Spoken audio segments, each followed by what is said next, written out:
Hi everyone, it's Peter Schiff. This is a special Halloween video blog on October 31st, 2009. I wanted to talk a little bit about a topic that came up on my appearance on Face the State over the weekend. I recorded it yesterday and it'll be shown here in Connecticut on Sunday.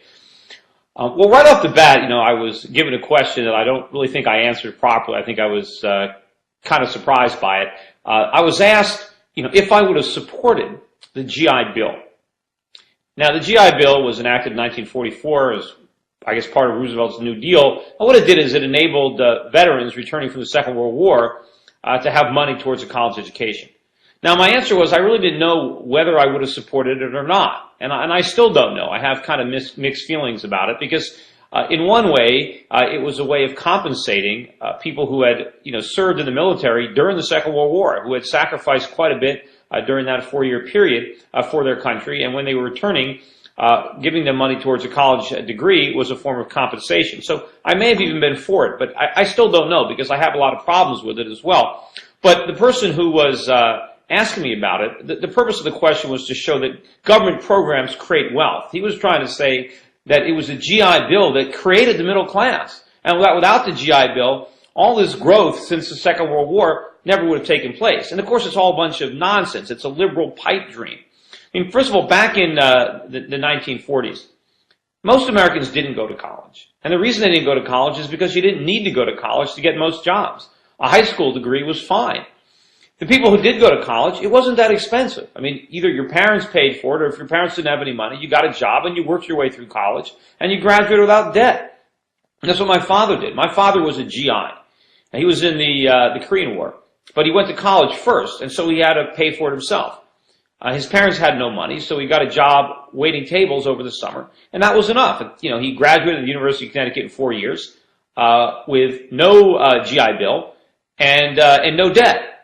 But that's impossible today. And the reason why kids can't work their way through school is because of all the government programs designed to help kids pay for college, all the grants and all the guaranteed student loans. And that's the part of the show that I think is going to generate some controversy because I think my opponents are going to try to spin my opposition to government guaranteed student loans to mean that I'm against students, I'm against education. I'm for students. I'm for education. I'm against the universities overcharging them. And that's what student loans accomplish. See, the problem with the government guaranteed student loans is the universities get all the money. The students get stuck with the bill. Let me give you a little historical information to put all this in perspective. I took a look at the tuitions at Yale University, which is, of course, here in Connecticut, and it's an old university, so the statistics go way back. In 1810, the annual tuition at Yale University was $33. And it stayed $33 a year until 1852. That's 42 years. Tuition didn't go up at all. It stayed exactly the same. Now, to put that in perspective to today's money, gold was $20 an ounce, which meant a year of Yale cost today's equivalent of 1.65 ounces of gold, or about $1,650 a year. Today, the tuition is 20 times as high. Now, let's look at another period of time. 1874 to 1918, 44 years. Yale University tuition increased by 14% during the entire 44-year period. Now, the tuition had gone up to $160 by the end of the period, by 1918. That's higher than the $33 it was 100 years earlier. But, we had quite a bit of inflation during the Civil War and during the First World War. The government created inflation to pay for these wars, and so prices went up, including tuitions. But let's put it in perspective. In 1918, if you had a job, working for the Ford Motor Company as a factory worker, you earned $5 a day. Of course, you didn't pay any income taxes or any Social Security taxes back then, so if you earned $5 a day, you kept $5 a day. And that means that if you worked for 32 days, you could afford a year tuition at Yale. 32 days work for a blue-collar factory worker.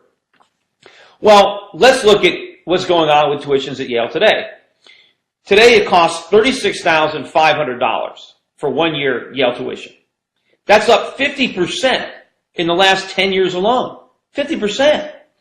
Now, if you figure the average worker today maybe earns $40,000 a year, after taxes, maybe 25, 30,000, he's going to have to work a year and a half to get 1 year of Yale tuition.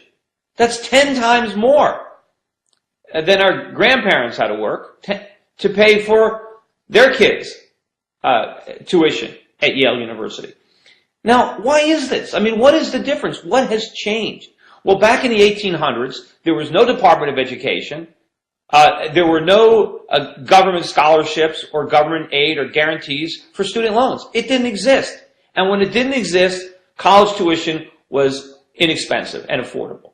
Today, with all the government help and all the government agencies, the costs are exploding through the roof. And the reason for that is all the subsidies. I mean, think about the student loan program and what that does.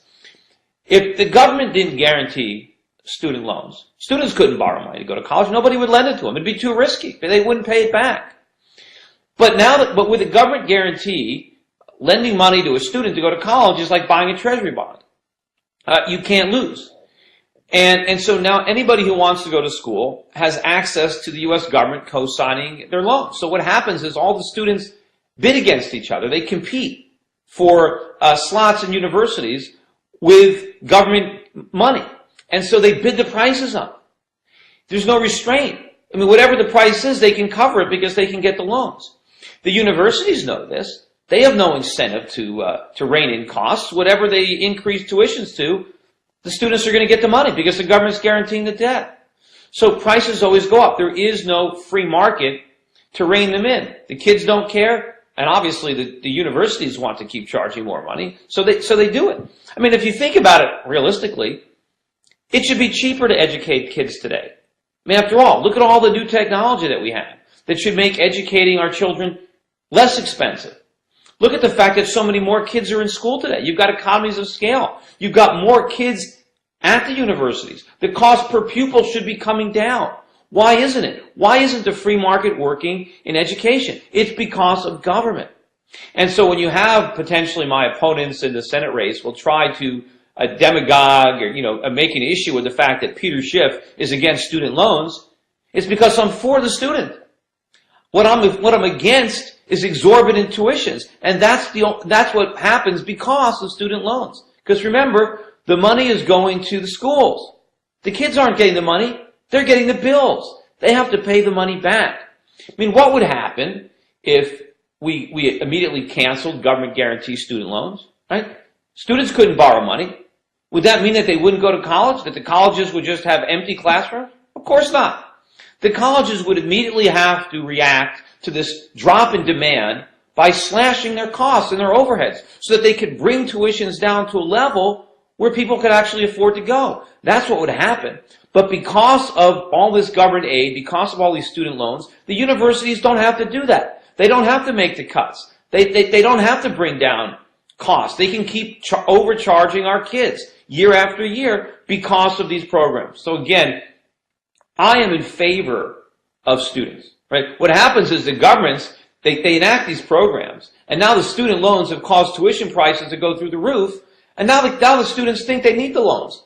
They don't like, college is so expensive, how could I possibly go without student loans? And if Peter Schiff wants to take away student loans, I'll never be able to go to college. That's nonsense. If the student loans go away, the tuition will plunge. Everybody will still be able to go to college if they want to. They're just not going to have to spend the next 20 or 30 years of their lives paying for it because it'll be a lot less expensive, just like it was before the government got involved. Anyway, that's it for today. I hope the history lesson helped, and I hope some of the people who watch Face the State end up seeing this video blog and putting this in perspective, because I'd really like to have a debate on education and why educational costs are running out of control. Because you know what? The same thing applies to healthcare.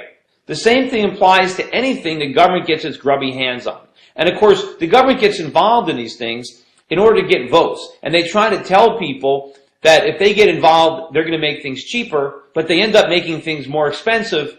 And now they create this culture of dependency because now they've driven costs up so much that people now think they depend on government aid to afford the services, when if the government aid wasn't there, the services would be much less expensive. Anyway, that's it for today. I'll be back again soon. So long, everyone.